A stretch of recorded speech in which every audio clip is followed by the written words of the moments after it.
Tingnan nga ang ating katabi sa kanan, pagkatapos sa kaliwa.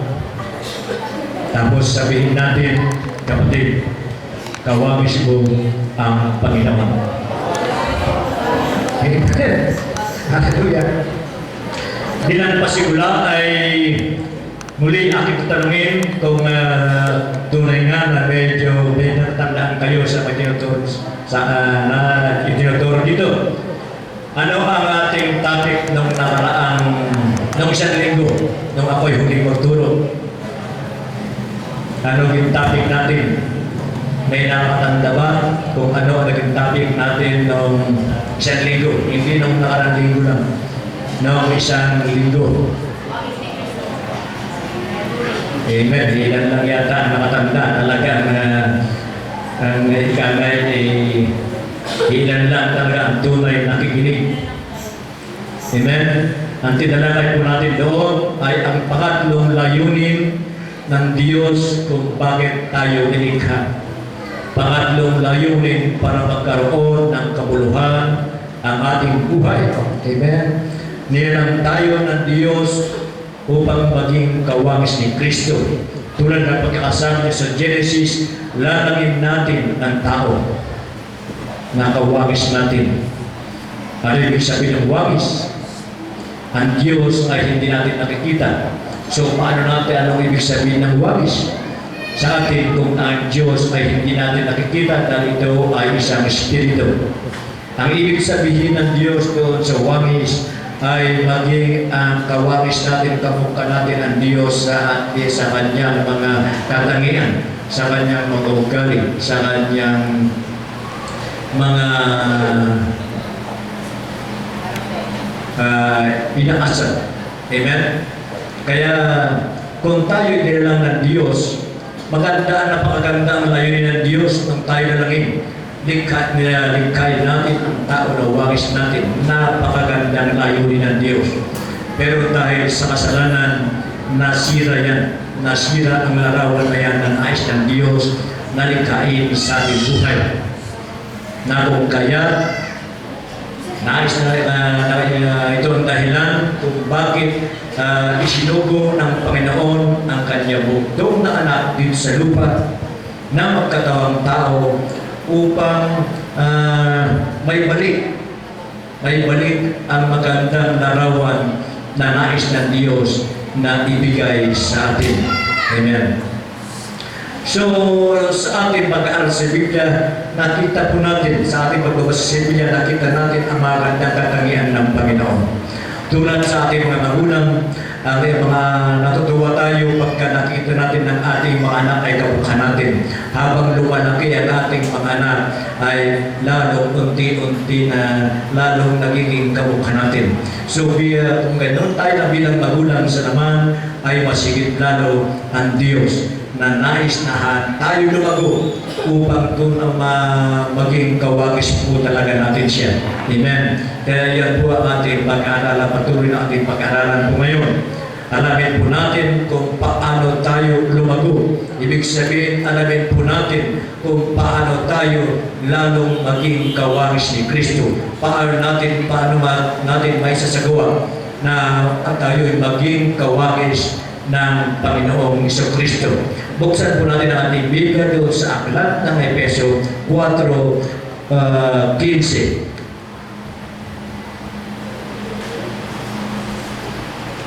Sabi po doon, manapay sa pamamagitan ng pagsasalita ng katotohanan sa diwa ng pag-ibig, maging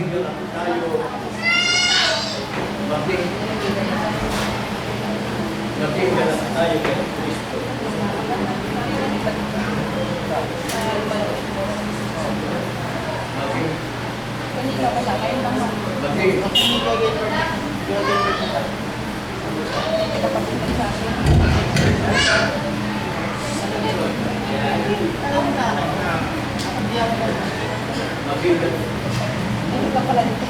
Maging ganap tayo kay Kristo na siya ulo. Sabi po doon. At doon sa Efeso 4:1 at 4:14, Hindi tayo matutulad ng mga batang nadadala ng bawat aral. Alam po natin, napakabata, madaling na pagpaniwalain. Amen? So yan ang ibig pong sabihin, no? Yan po ang ating pag-aralan po ngayon kung paano tayo lumalago sa Panginoon. Nais ng Diyos, ayon sa talata nating binasa, ay nais ng Diyos na tayo ay lumago. Ang layunin ng Diyos Ama para sa atin ay ang lumago tayo at mapasa atin ang katangian ni Kristo. Pero nakalulungkot sa milyong-milyong mga Kristiyano ang tumatanda pero hindi lumalago. Masakit man, pero yan po ang katotohanan. Maraming Kristiyano ang tumatanda pero hindi lumalago. Hanggang abutin na lamang ng kamatayan, hindi lumago. Natili silang mga sanggol sa buhay espiritual. Suot-suot pa kanilang mga lampin at ang sapatos at sanggol. Ano kaya ang dahilan kung bakit hindi sila lumago? Ang dahilan ay hindi nila binalak lumago. Amen po ba? Sapagkat kung may wala tayong pagnanais na lumago, talagang hindi tayo lalago. Amen. Isang tanong nga, kung ipaisipin na natin ang ating kalagayan bago pa lang tayo na tumatanggap sa Panginoon. Ikumpara natin ngayon, ilang gaano na tayo katagal, ikumpara natin ngayon. Masabi ba kayo natin, makaharap ba tayo sa salamin at sasabihin doon sa mukha na nakikita natin sa salamin, ikaw ba'y lumago na? Masagot ba natin yan ang oo o hindi? Tayo lang nakaalam yan. At tayo lang nakaalam kung ano rin ang dapat natin gawin. Kung hindi pa tayo malago, kung hanggang doon na lang tayo ang nais natin, o nais natin lumago na maging kawangis ng Panginoong Kristo. Amen? Ang paglagong espiritual ay nangyayari kaagad. Kailangan italaga ang ating sarili para dito. Kaya marami nag-aakala na oras na tinanggap natin ang Panginoon ay agad-agad ay nagiging banal na tayo. Pero hindi po. Matagal na proseso yan. Sa paningin ng Diyos na tinanggap natin ang Diyos, ginawa na tayo ganap. Ganap na tayo. Pero sa physical ay hindi pa ganun nangyari. Kailangan tayo lumago. Amen? Hallelujah. Kailangan natin gustuhin. Para tayo lumago, mga kapatid, kailangan po natin gustuhin ang lumago. Para tayo lumago, kailangan natin magpasya na lumago. Kailangan natin magsikap na lumago. At kailangan natin magpursige sa paglago. Ang proseso, ang pagiging disipulo o pagiging kawangis ni Kristo ay lagi nagsisimula sa isang desisyon. Kailangan magdesisyon tayo para na tayo ay lalago. Tinawag tayo ng Panginoong Yesus at tayo ay tumugon. Tumugon tayo nang tinanggap natin ang Panginoon. Sinabi ng Panginoon doon sa Matthew 9:9 nung kanyang tawagin ang kanyang unang mga disipulo, sabi niya sa kanila, sumunod kayo sa akin. At tumindig sila at sumunod sa Kanya. Amen. So, ganun pa tayo. Nung tinanggap pa natin ng Panginoon ay tayo ay katulad ng mga alagad, ng 12 alagad. Nung tinawag ng Panginoon, kagaya na Pablo, ay na Pedro, sila Juan, sila Andres, na mangingisda, nung sila ay tinawag ng Panginoon, agad-agad iniwan nila ang kailang mga ginagawa, iniwan nila ang kailang mga pamilya at sumunod sila sa Panginoon. Amen. O kagaya naman, o kagaya natin na nung isang kwento doon na nung tinawag ng Panginoon na sumunod sa Kanya, sabi niya, hati ka Panginoon, uuwi muna ako sa tatay ko. Sabi ganon. Hindi siya agad sumunod ng dahilan pa. Baka marami sa atin na gano'n. Nung tinawag tayo ng Panginoon sumunod muna Panginoon marami akong balak pa sa buhay ko. Tsaka na lang.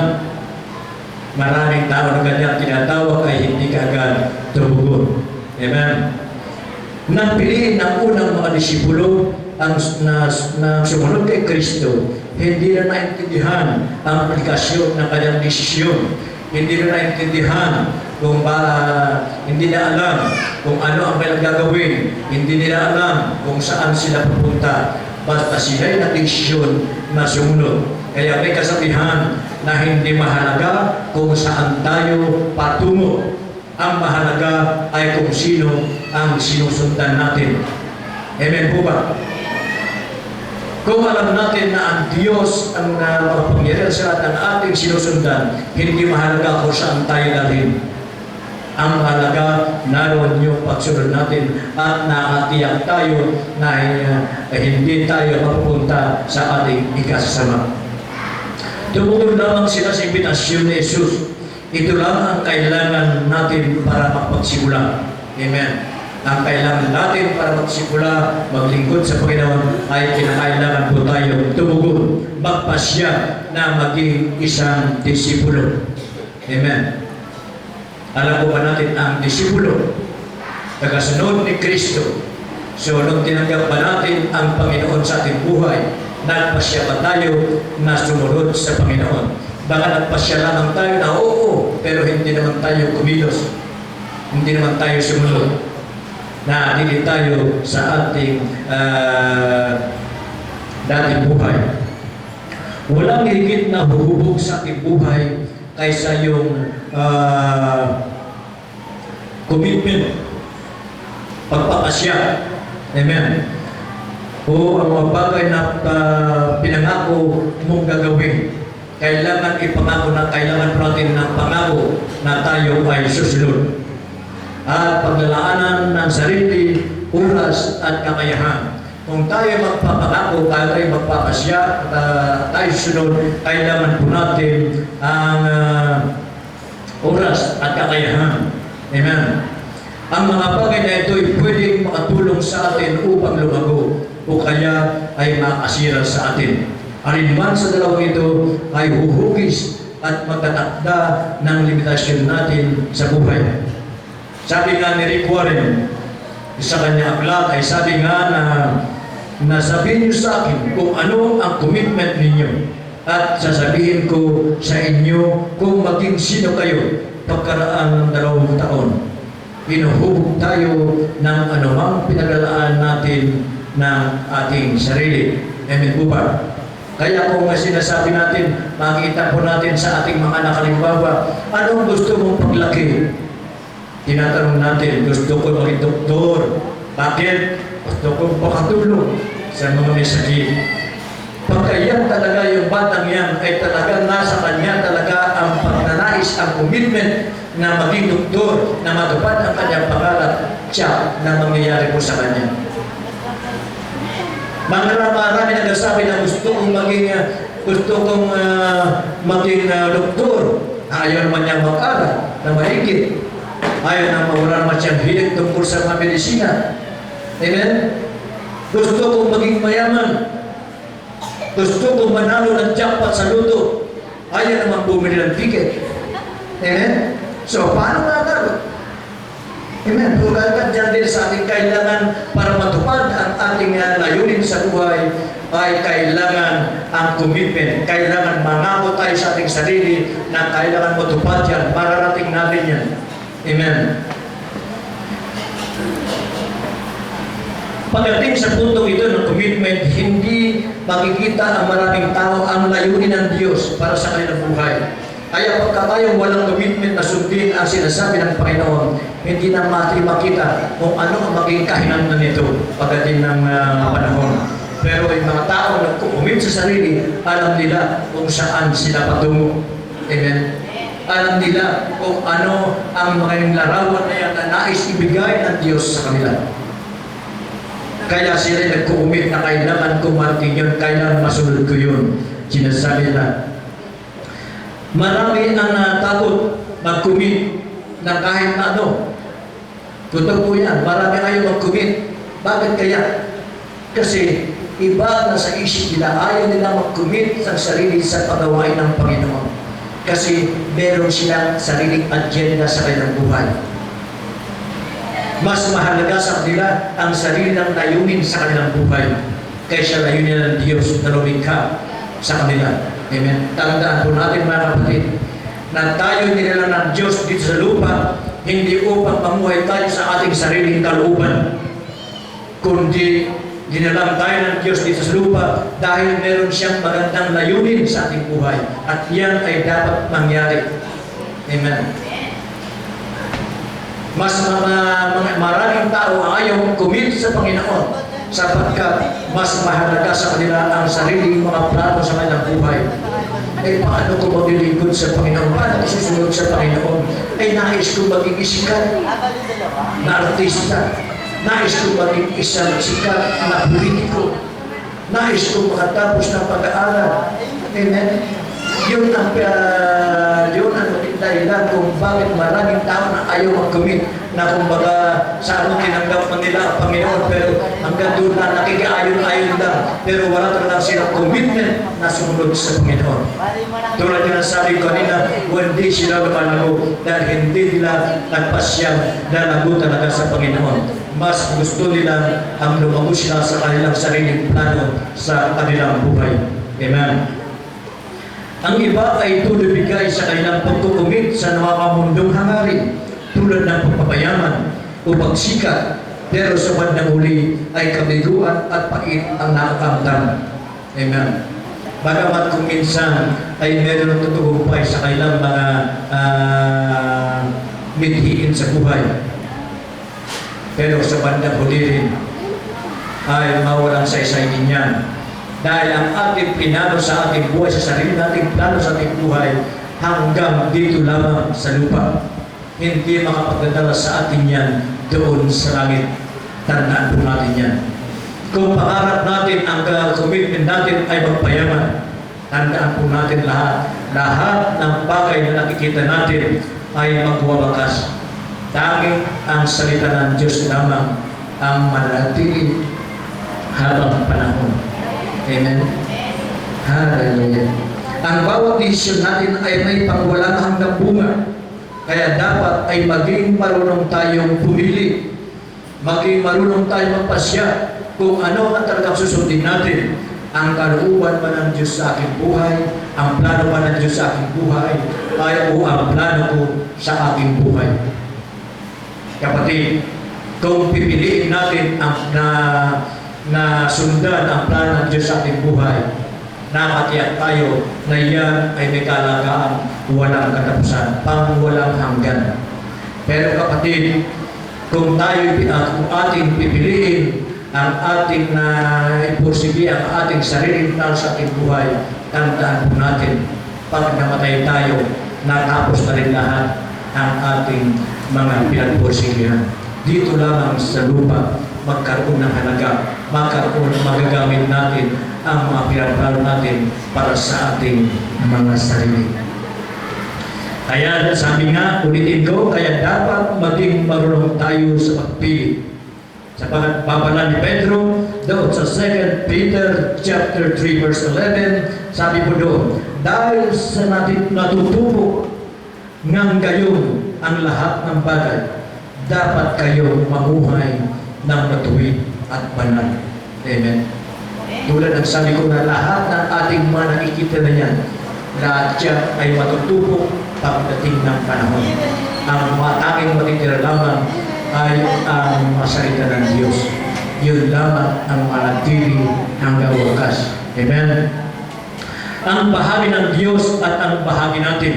Amen. Kailangan may bahagi ang Diyos at may bahagi rin tayo. Hindi dapat ng Diyos lamang ang may bahagi. Dapat meron tayong pakikooperasyon. Walang magagawa ang Diyos kung wala rin tayong pakikooperasyon sa Kanya. Amen. Maging kaligtasan, kapatid. Hindi magagawa ng Diyos na iligtas tayo kung ayaw natin. Amen po ba kayo? Amen. Ang Diyos makapangyarihan, sabi ka wala, hindi niya magagawa. Pero hindi niya kaya iligtas ka kung ayaw mong maligtas. Kung ayaw mong tanggapin ang kanya pagliligtas. Maliwanag po yan, kapatid. Amen. Para maging kawagis ni Kristo, tayo ay kailangan tumulat sa Kanya sa pagpili at pagpapasya. Kailangan din nating mananang sa Espiritu niya sa paggawa ng mga napili nating gagawin. Kapag naging seryoso tayo tungkol sa pagiging kawangis ni Kristo, kailangan mabago ang ating kilos. Ang ibang nakaugalian natin gawin ay dapat nating itigil. Kailangan natin magkaroon ng bagong pag-uugali at mapalitan ang takbo ng ating isip. Siguradong matutulungan tayo ng Banal na Espiritu sa pagsasagawa ng mga pagbabagong ito. Sinasabi sa Biblia, isagawa ninyo ang inyong sariling kaligtasan na may takot at panginginig.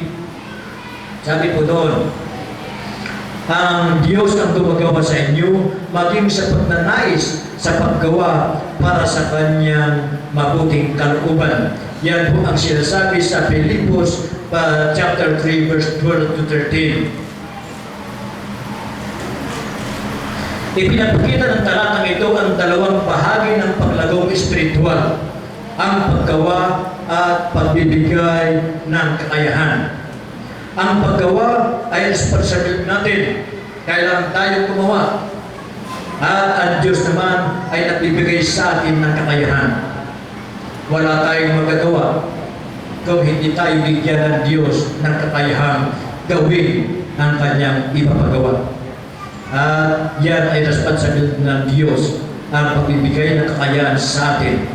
Ang paglagong espiritual ay nagaganap sa pamagitan ng pagpagtulungan natin sa Banal na Espiritu. Sabi nga, without the power of the Holy Spirit, we can do nothing. Wala tayong magagawa, iwalay sa Banal na Espiritu. Ang Espiritu ng Diyos ay hindi lamang gumagawa para sa atin, kundi siya ay gumagawa na kasama natin.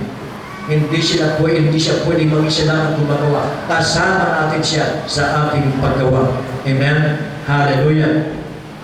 Ang talatang ito ay isinulat para sa mga mananampalataya.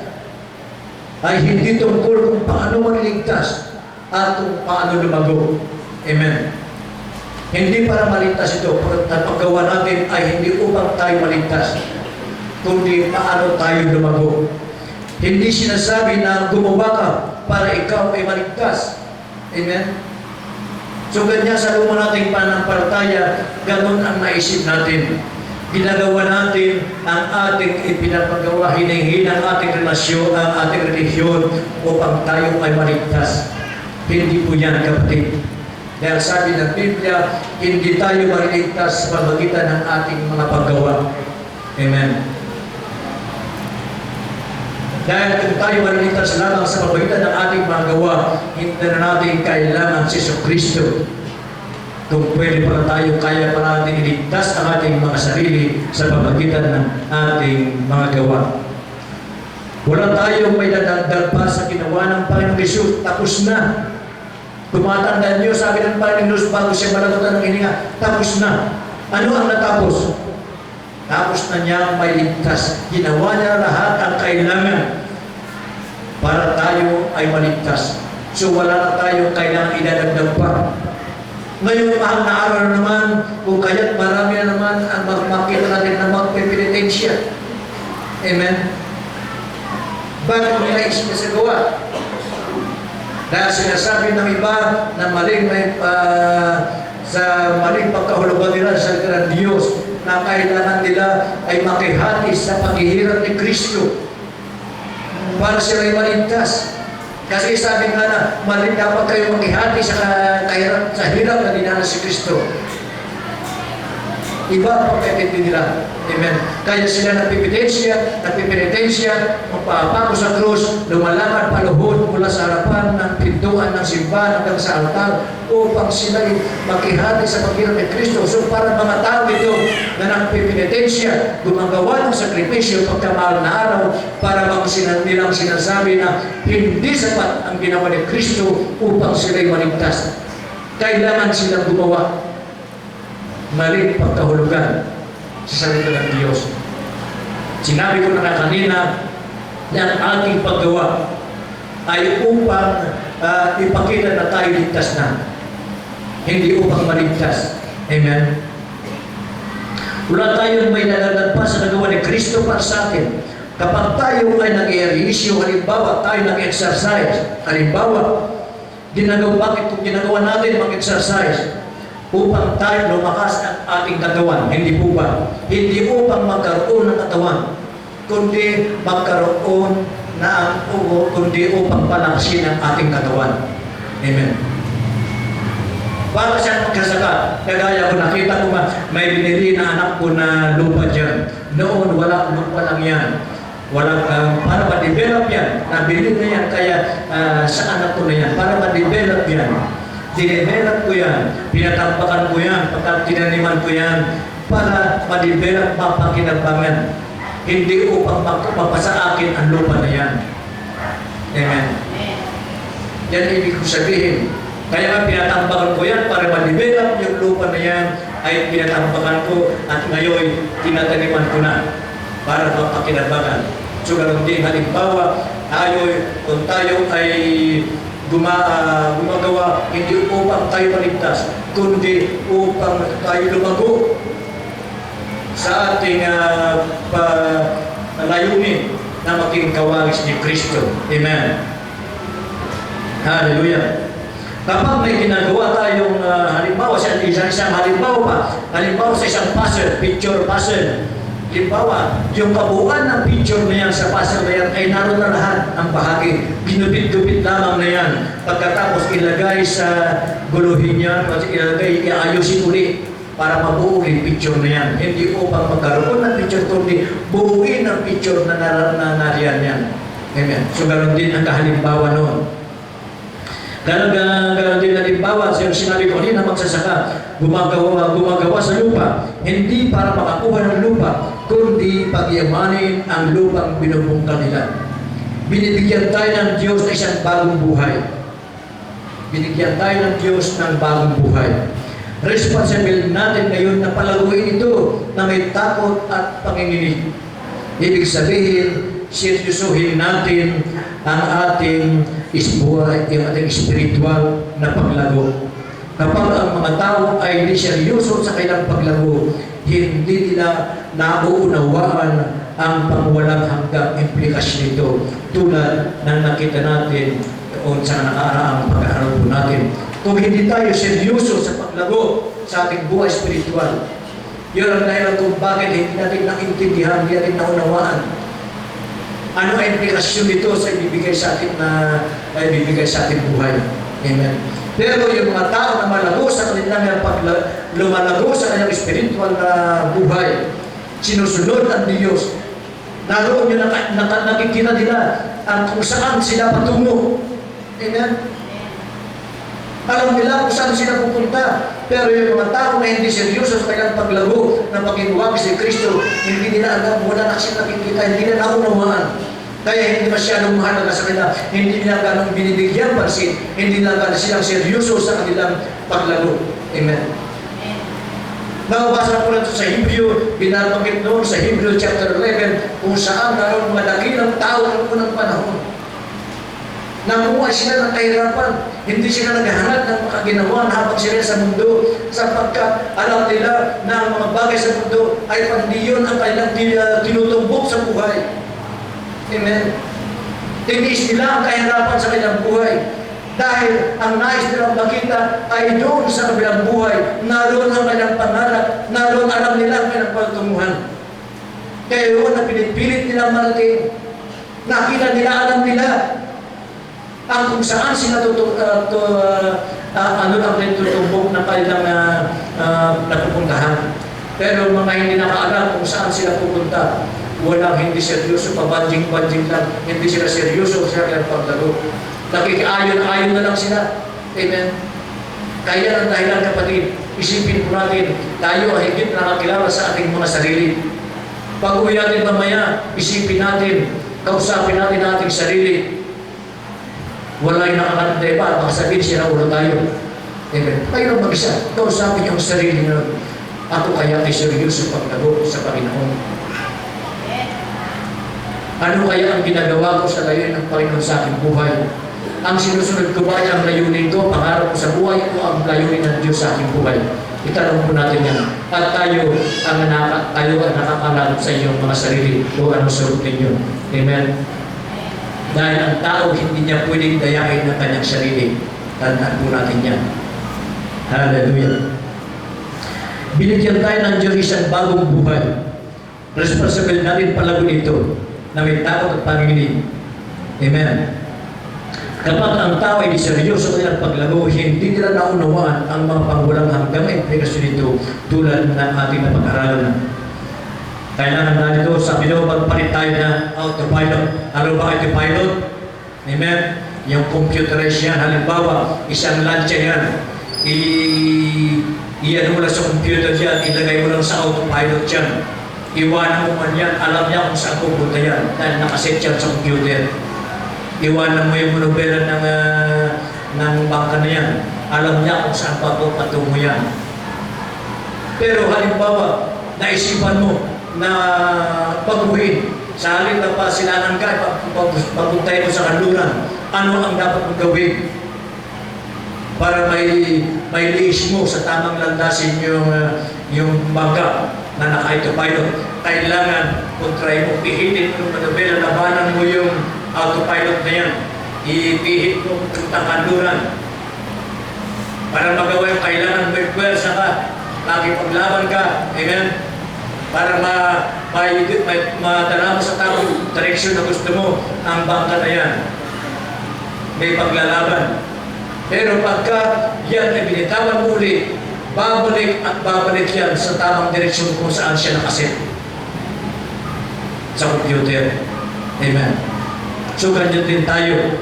Kung kailangan, pagka tayo magpasya sa ating buhay, sunod sa Panginoon, kailangan labanan natin, may paglalaban. Dahil alam mula sa luma nating pagkatao hanggang sa bago nating pagkatao, may paglalaban na magaganap yan. Amen. Hallelujah. Kapag nag-mission tayo matras papunta sa kanluran, sabi ganoon, may dalawang posibleng paraan para mapalitan ang direksyon ng bangka. Ang isa ay kunin natin ang manubela at ipihit natin ng pwersahan papunta sa salungat na direksyon. Sa pamagitan ng lakas at determinasyon ay madaig natin ang automatikong pag-andad ng speedboat, pero makaramdam tayo ng pwersang salungat. Mapapagod din tayo sa bandang huli, bibitawan natin ang manubela at babalik agad sa bangka sa dating programang direksyon sa silangan, sa Lugano. Tulad nga sinabi kanina. Ito ang nangyayari kapag pinipilit natin magbagong buhay sa pamagitan lang ng ating lakas at determinasyon. Masabi ko kanina na kailangan natin ang tulong ng banal na Espiritu. Wala tayong magagawa kung wala ang tulong ng banal na Espiritu. At tulad rin ang nasabi ko kanina, ay ang banal na Espiritu ang nagbibigay sa atin ng kakayahan upang mabago natin ang ating buhay. Amen. Halimbawa, kung nais nating mag-diet, yan ang problema ng marami ng mga taba. Gusto nilang mag-diet. Amen. So, kailangan pauwasan nila ang kailang kinakain. Sabi natin na tayo mag-ehersisyo na madalas. Sinasabi po natin, ihinto ako sa pagiging burara at laging atrasado. Yan, baguhin natin ang ating pag-uugali. Oo, sabi po rin, makagawa ka ng mga parandaliang pagbabago sa pamagitan ng lakas at determinasyon. Pero magbibigay ito ng reaksyon at ng tensyon sa kalooban mo dahil hindi mo matutukoy ang pinakaugat ng problema. Sabi natin sa umpisa, lalo pagkabagong taon, ay magbabago na ako, hindi na ako magsusugal. Amen? Hindi na ako mag-sigarilyo. Yan. Sa nagagawin natin, sa salaking kakayahan, yun ang plano natin. Pero pagkaroon lamang ng 2 linggo, eto naman, balik tayo sa kagawian natin buhay. Amen. Dahil tayo lang ang gumagawa ng pagbabago. Wala tayong kakayahan baguhin ang ating sarili. Kailangan po natin ang tulong ng banal na Espiritu. Yan ang dahilan kung bakit mga tao na makasanlibutan hindi mabago-bago ang buhay nila dahil wala sa kanila ang banal na Espiritu na magbibigay sa kanila ng kakayahan upang tuluyang baguhin ang kanilang buhay. Tayo lang naman ang palataya, tayo lang na tunay na naipanganak muli. Tayo lang na pinananahan naman na Espiritu ang may kakayahang mabago ang ating buhay. Pero kailangan po natin, para magbago ang ating buhay, kailangan po gawin natin ang ating bahagi. Tulad na nasabi ko kanina, ay dalawang bahagi yun. Meron tayong bahagi at meron bahagi ng Diyos. Hindi pwede na ang bahagi lamang natin ang ating gagawin, hindi tayo magtatagumpay. Amen. Mas may maganda at mas madaling paraan.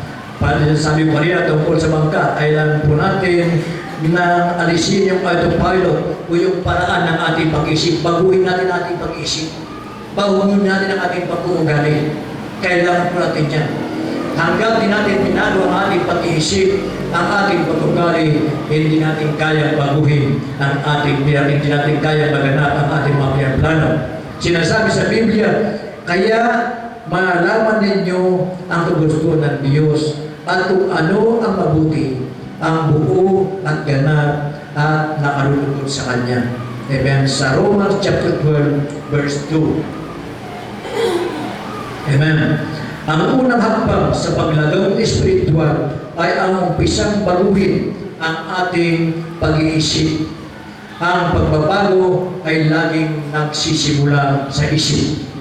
Ang paraan ng iyong pag-iisip ay makaapekto sa ating damdamin at ang iyong damdamin ay nakaka-impresa sa iyong pagkilos. Sinabi ni Pablo doon sa Ephesians chapter 4 verse 23, kailangan mabago na ang ating kaisipan.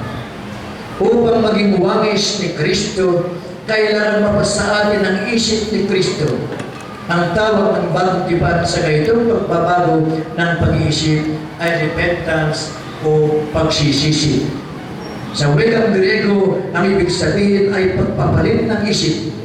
Tayo ay nagsisisi pagka pinapalitan natin ang ating pag-iisip sa pamagitan ng pag-ayon sa pag-iisip ng Diyos. Tungkol sa sarili natin, sa kasalanan, sa Diyos, sa ibang tao, sa buhay, sa kinabukasan natin, at sa lahat ng bagay, tinatanggap natin at sinusunod ang pananaw ni Kristo. Doon sa Philippians chapter 2 verse 5, ay sabi po doon, magpakababa kayo tulad ni Kristo Jesus. May dalawang bahagi ng paggawa nito. Ang unang bahagi ay ang pagtigil sa pag-iisip ng mga bagay na makasarili. Amen. Di ba karaniwan sa atin, puro makasarili tayo. Wala tayo ibang iniisip kundi sa ating para sa ating mga sarili. Ang ganitong pag-iisip ay makikita lang sa mga wala pa sa gustong espiritual na gulang.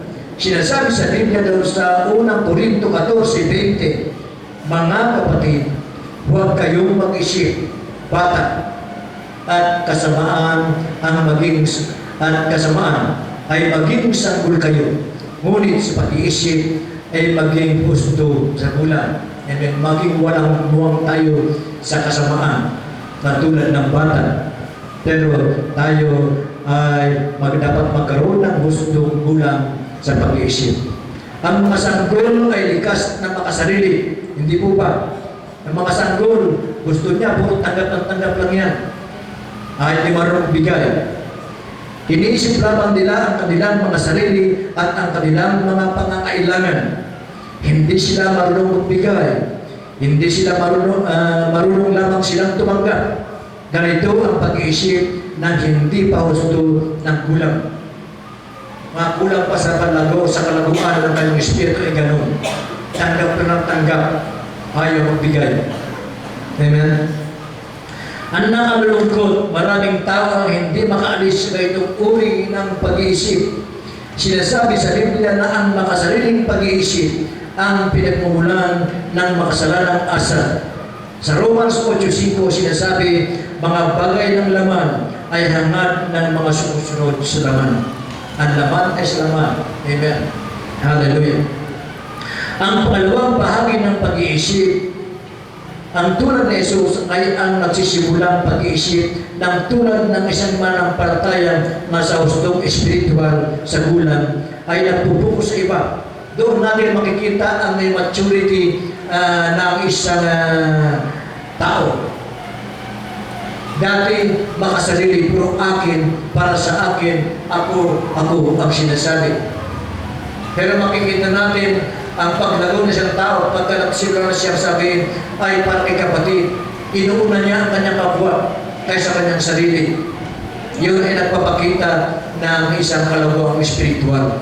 Dahil yan ang isang pinag-uutos ng Panginoon. Isipin niyo na mas mahalaga ang iyong kapwa kaysa iyong sarili. Amen. Kung titignan na sa libutan, kalukuhan lang yan. Biro mo yan, unahin mo sa iyong kapwa kaya sarili mo.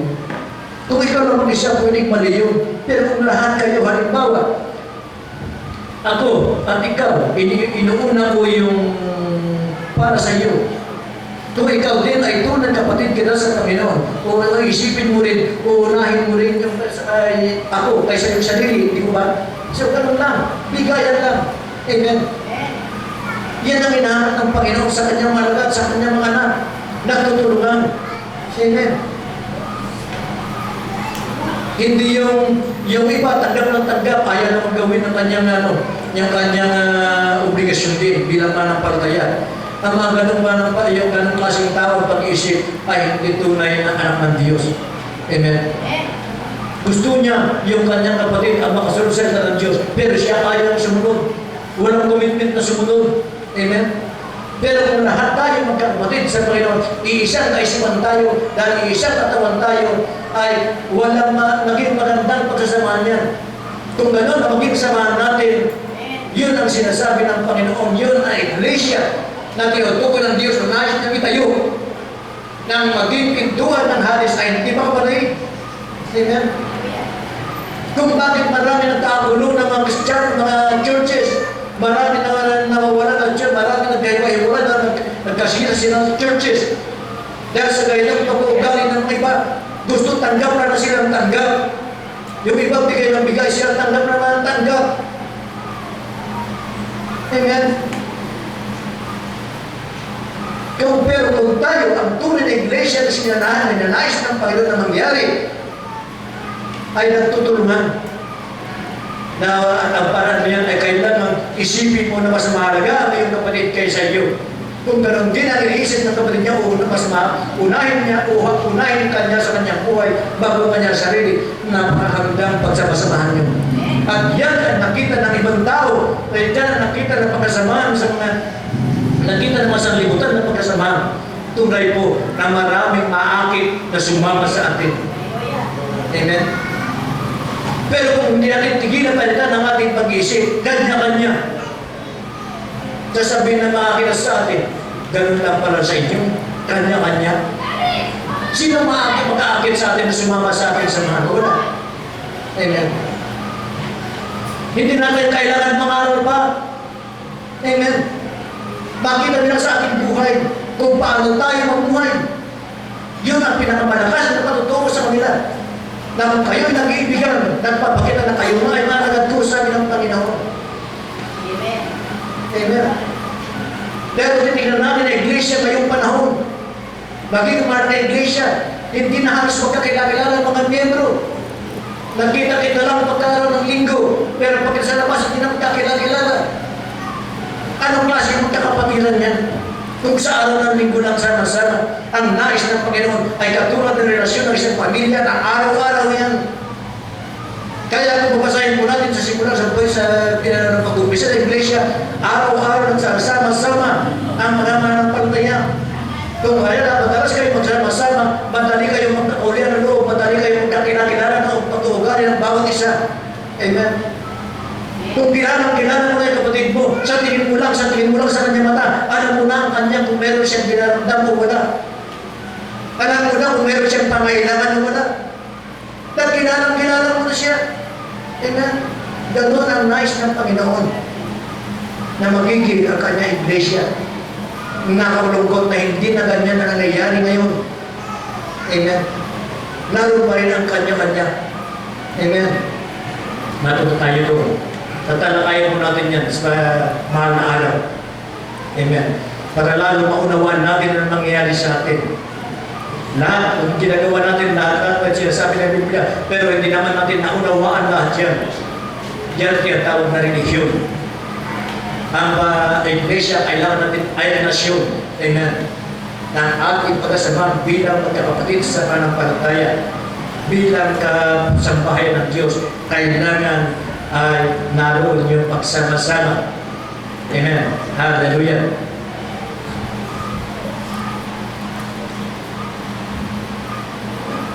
Ang pangalawang bahagi ng pag-iisip ng tulad ni Jesus ay pagsimulang mag-isip tulad ng isang manampalataya na sa espiritual na gulang na pupukusipa, hindi sa sarili.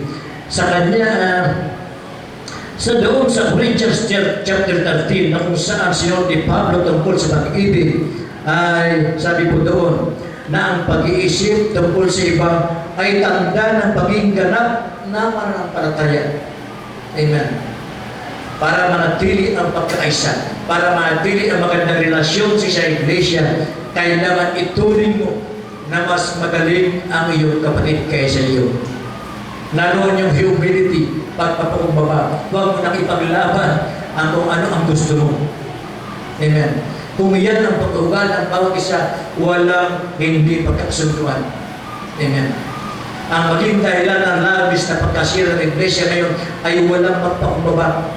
Gusto, kanya-kanyang gusto. Amen. Pag kayo nasunod gusto ng tampo na, umalis na. Amen. Pero ang pagtuturingan natin ay turing mas mahalaga ang iyong kapatid kaysa iyo. Walang makitang pag-aaway-away.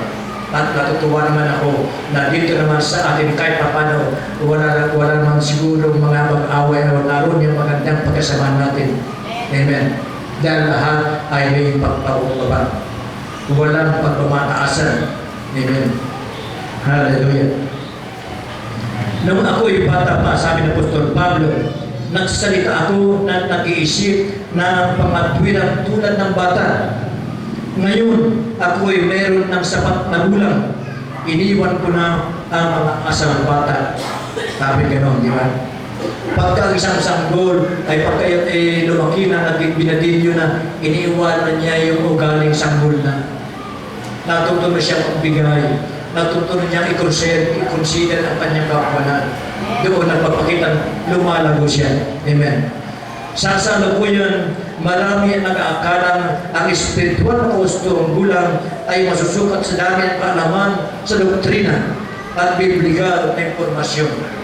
Yan ang sukatan ng iba. Ay, mature na yan si kapatid. Makulang talaga kasi ang daming nalaman sa Biblia. Sinasabi natin ito, pero hindi po hindi po totoo lahat yan. Ang spiritual maturity ay nakikita sa ating buhay. Hindi sa dami natin nalaman. Kahit kunti lang nalaman natin sa salita ng Diyos, kung yan ay sinasagawa natin, ay mas maganda yun. Ay sa alam natin ang lahat na sinasabi ng Biblia, pero hindi naman natin na isasagawa. Amen? Ang pagiging maalam ay isa ng makasukatan na kagustuhan gulang, pero hindi ito ang buong istorya. Sabi ko gano'n, ang buhay Kristiyano ay ligpas sa mga doktrina at konbiksyon. Kasama dito ang karakter at asal. Amen. Sabi ko kanina, maraming tayong alam na salita ng Diyos, kabisado nga natin ang buong Biblia.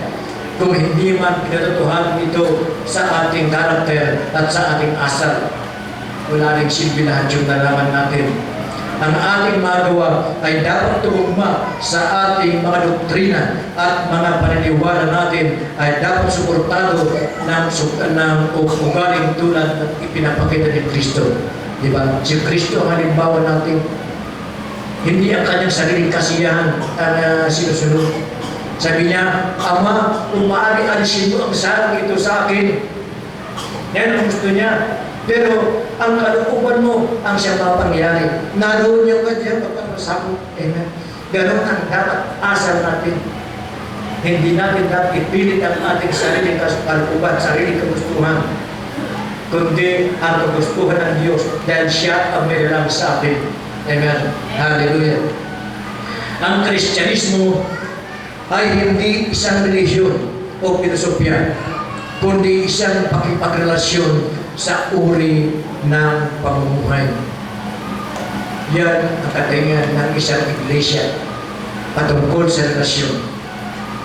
Nakakalungkot na marami iglesia ngayon na nabubuhay sa relihiyon. Amen. Ano ibig kong sabihin? Mas pinapahalaga nila ang sinasabi ng kanilang relihiyon. Ginagawa nila kawang-gawa, mapanalangin, matulungin, madasalin. Pagka yan ang ginagawa natin para tayo maligtas, yan ang relihiyon. Amen. Pero ang nais ng Diyos sa kanyang iglesia ay may relasyon. Amen. Ang sentro na ganitong klaseng pamumuhay ay ang pag-iisip tungkol sa kapakanan ng iba, tulad ng ginawa ni Jesus. Hindi sa sarili lamang natin. Sinasabi ng Biblia, bigyan natin ng kasiyahan ang ating kapwa kung ikabubuti niya upang lumakas ang kanyang pananampalataya. Kahit kung ano si Kristo man ay hindi naghangad ng sariling kasiyahan, kundi ayon sa nasulat, sa pag-alipusta nila sa iyo, ako ang inaalipusta. Sabi doon sa Roma chapter 15, verse 2. Amen. Ang pag-iisip sa kapakanan ng iba, ang puso ng pagiging kawangis ni Kristo. Amen. Ito rin ang pinakamahusay na ebidensya ng paglago sa espiritual. Ang ganitong pag-iisip ay hindi natural. Bakit kaya hindi natural? Sapagkat taliwas sa kasalukuyang kultura natin. Ano bang kultura natin ngayon? Ang makasarili, ako muna, bago ikaw.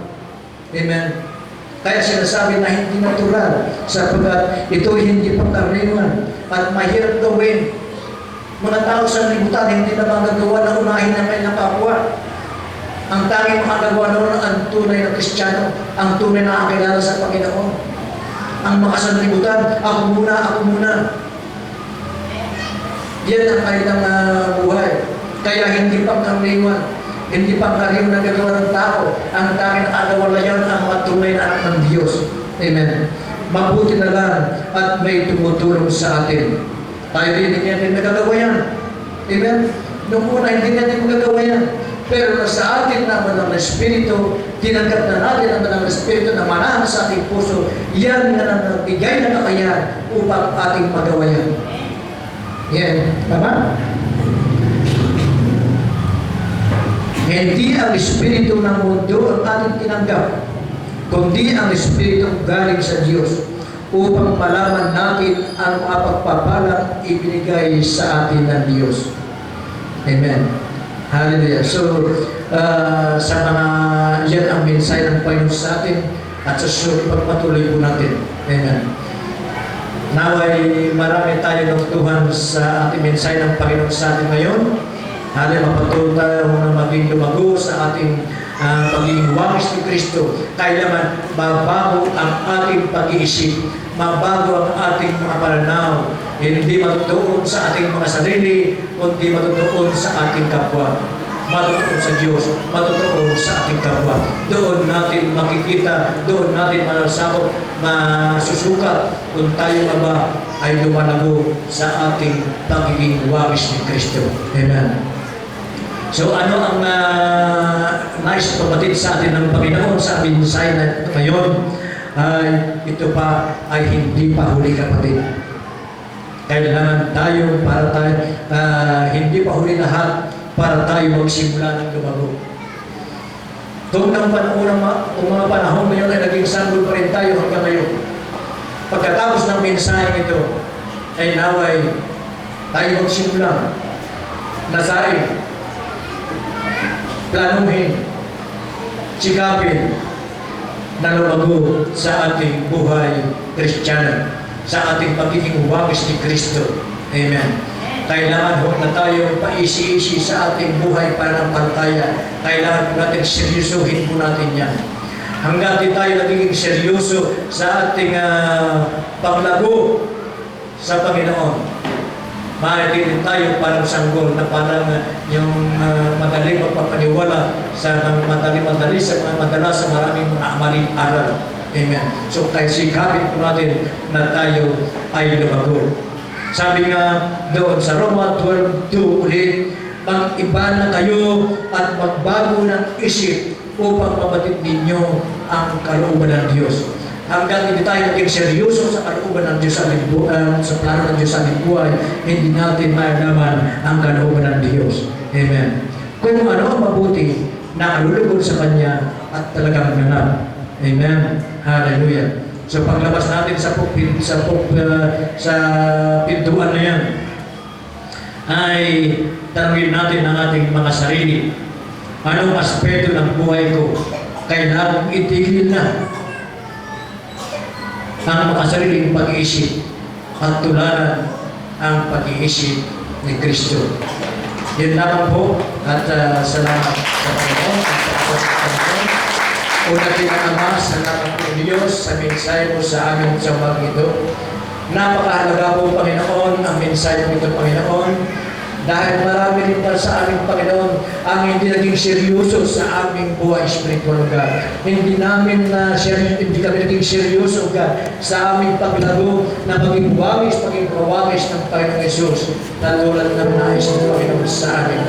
Ama, salamat po Diyos na ngayon ay ginising mo kami Panginoon sa aming pagkakahimlay sa aming buhay spiritual God upang may bago po namin Panginoon. Hindi pa huli para sa aming Panginoon na baguhin ang aming buhay spiritual God, na maging seryoso kami Panginoon sa aming buhay spiritual God. Hallelujah. Salamat po Ama. Salamat po Diyos na hinihiling po namin ang tulong naman ng Espiritu upang may sigawan namin Ama ang magandang plano mo sa aming buhay, ang maging wangis ng Panginoon sa Kristo. In Jesus' name we pray. Ito ang ating dalangin. Amen.